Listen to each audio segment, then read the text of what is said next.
Je suis François Saliou, je travaille pour la société Leroy Semer, qui est un fabricant de moteurs électriques. Aujourd'hui, donc, vous avez sur cette table deux moteurs de 30 kW chacun. Celui qui est en arrière-plan est un moteur de technologie asynchrone, donc, qui est la technologie la plus utilisée aujourd'hui, évidemment, dans l'industrie.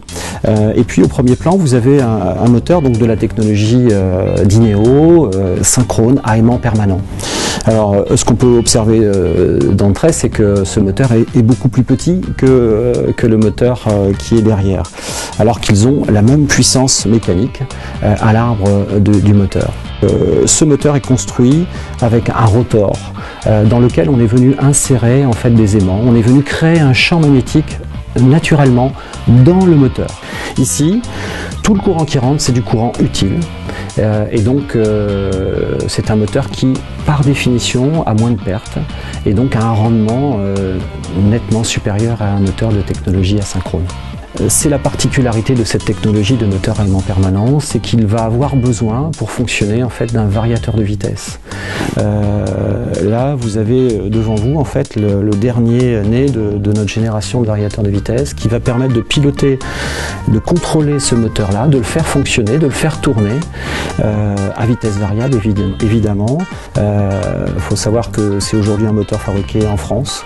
C'est un moteur qui nous permet et qui nous permettra, j'en suis sûr, de conserver des emplois en France. Il faut savoir que le marché du moteur électrique est un marché qui est extrêmement challengé aujourd'hui.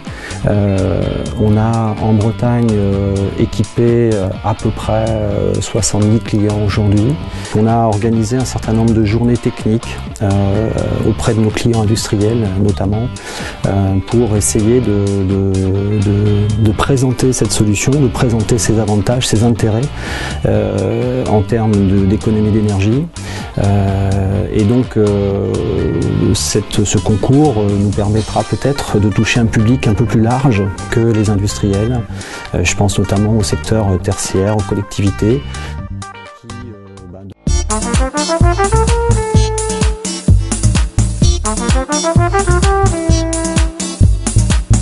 Qui,